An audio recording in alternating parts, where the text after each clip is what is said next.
Undoubtedly. So ఆ లెవెల్లో ఉంది మూవీ.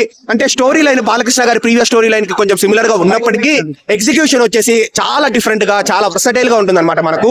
అంటే ఈ సినిమాలో బ్రో మనకు ఇంటెన్స్ యాక్షన్ ఉంటుంది, లార్జర్ దాన్ లైఫ్ హీరోయిజం ఉంటుంది, పవర్ ప్యాక్డ్ డైలాగ్స్ ఉంటుంది అనమాట, ఎలక్ట్రిఫైయింగ్ పర్ఫార్మెన్స్ బై బాలకృష్ణ గారు ఉంటుంది, అండ్ మోర్ దాన్ ఎవ్రీథింగ్ ఒక బ్యూటిఫుల్ రిలేషన్షిప్ ఉంటుంది, మేనమామ మేనకోళ్ళ రిలేషన్షిప్ ఉంటుంది.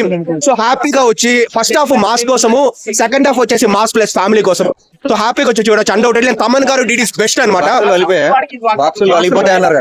అంటే ఇది ప్రసాద్ కాబట్టి కొంచెం మీడియం రేంజ్ సౌండ్ ఇస్తారు. నాకు తెలిసి ఇంకా ఈ సింగిల్ థియేటర్స్ లో కావచ్చు, ఇలాంటి మాస్ థియేటర్స్ లో అన్డౌటెడ్లీ కూడా పగిలిపోవచ్చు, డౌట్ కూడా లేదు.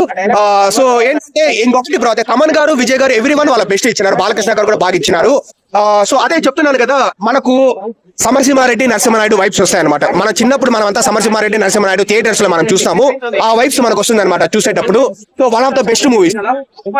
బాలయ్య మాస్ గురించి ఏం చెప్తారన్న? బాలయ్య మాస్ కూడా కాదు, బాలయ్య ఊరమాస్ అనమాట. సో డైలాగ్స్ కావచ్చు, నిజంగానే Sankranti block buster undoubtedly. Goose bumps వస్తుంది బ్రో. బాలకృష్ణ మాస్ అన్నారు కదా, ఫస్ట్ హాఫ్ లో బాలకృష్ణ గారికి కనబడిన ప్రతి సీను మన గూస్ బంప్స్ వస్తుంది అనమాట. ఆ లెవెల్లో డైలాగ్స్, ఆ లెవెల్లో కెమెరా వర్క్, ఎగ్జిక్యూషన్ ఉంది, చాలా బాగుంది. యాక్షన్ సీక్వెన్సెస్ అంతా బాగా ఇంటెన్స్ గా ఉంది. ఎవ్రీథింగ్ ఇస్ దేర్ బ్రో, చాలా బాగుంది. Everything is there. First half is better than second half. Rating నేను ఇవ్వలేను, but it's Sankranti block buster.